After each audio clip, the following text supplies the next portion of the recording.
Get over here!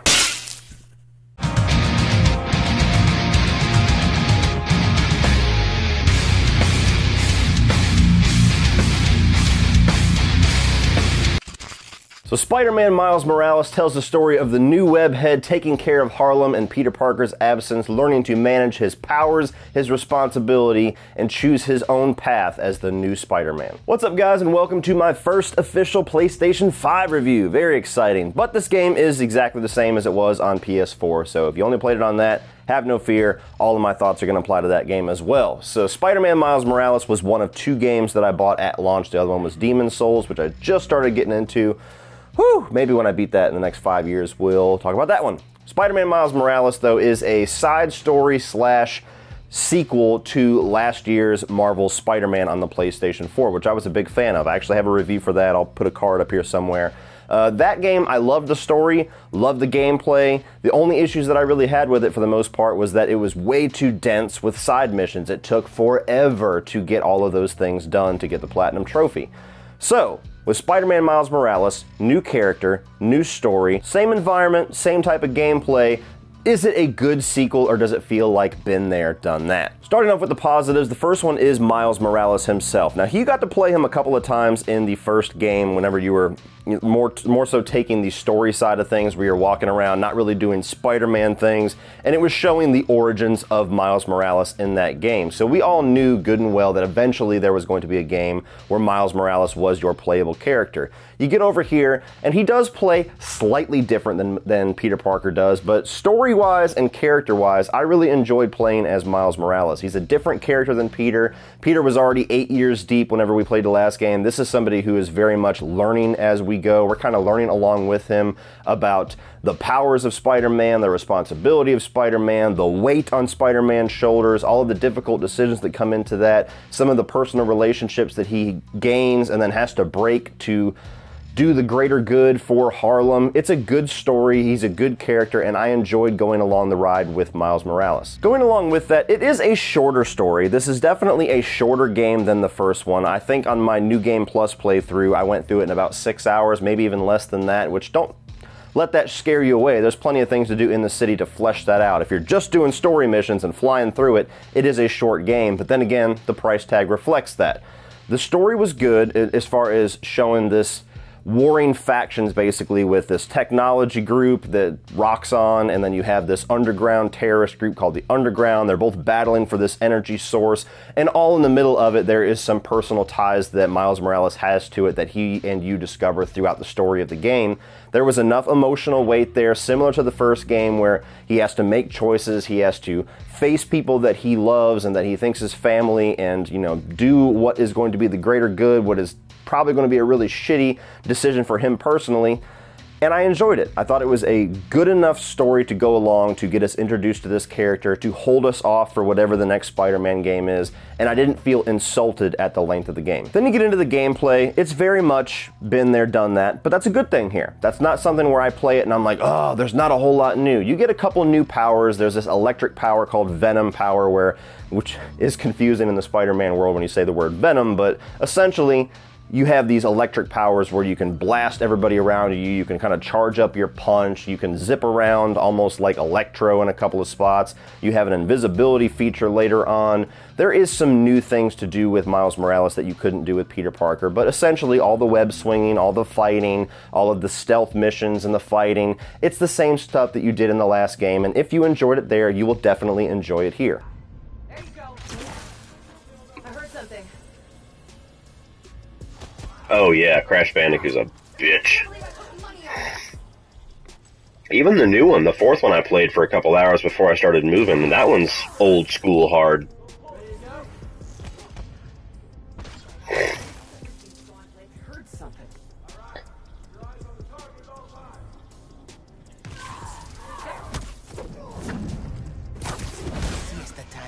Now the big one for me, the side missions were much better here and much less dense. I actually did all of the side missions throughout the story to where when I beat the story, all of the side missions were done. Where I felt like I was doing that all through the last Spider-Man game, and then when I got done, there was still like 4 hours of busy work to do.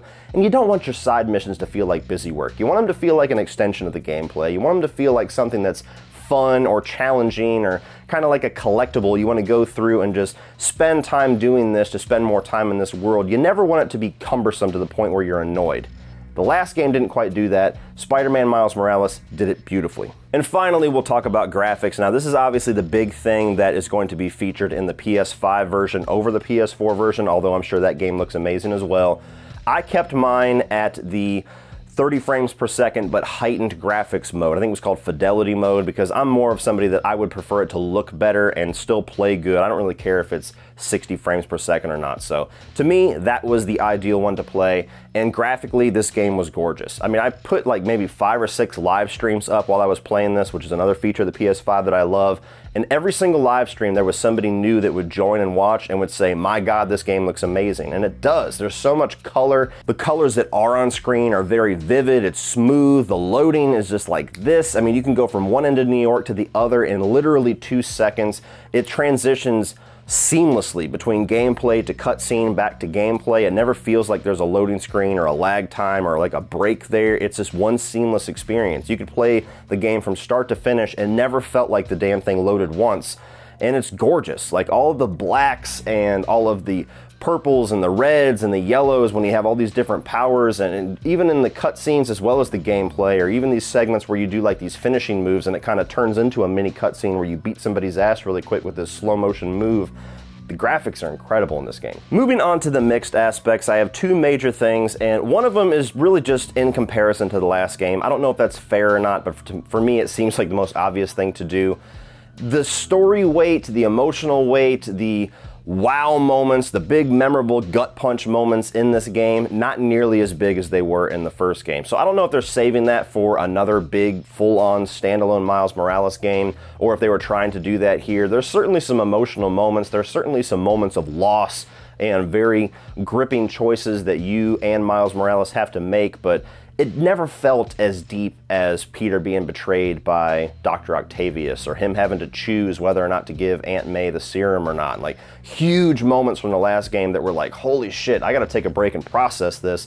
This game never got anywhere near those heights as far as emotional stuff. It's still good. There's still some good characters, some good twists along the way, like I already said, but I was waiting for some big wow moment.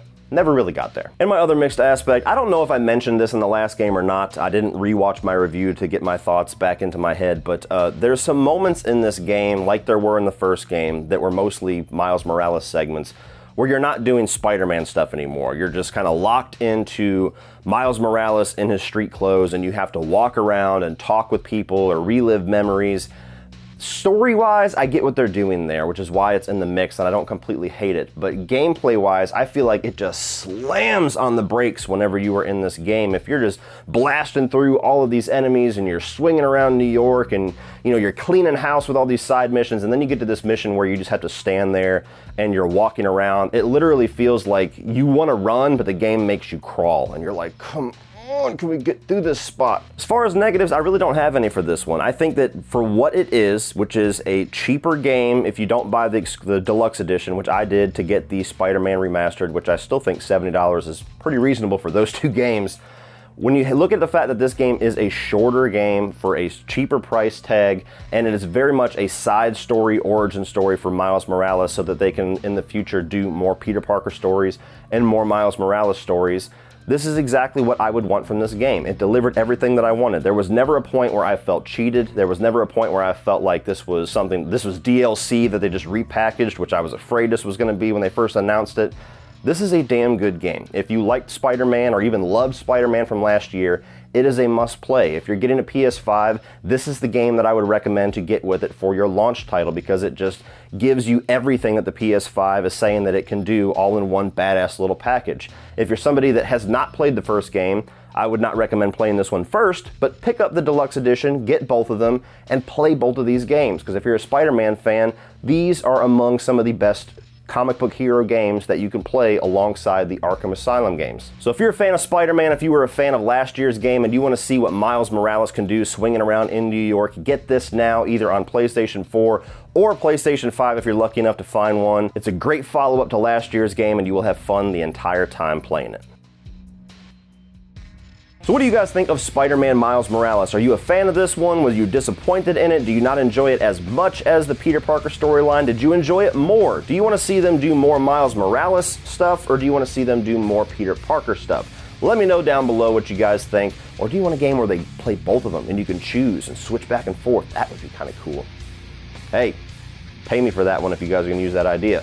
Thank you guys for watching. Like and share this video. Hit that subscribe button if you're not already a subscriber. And remember, as always, opinions are like assholes, but that doesn't mean that you have to be.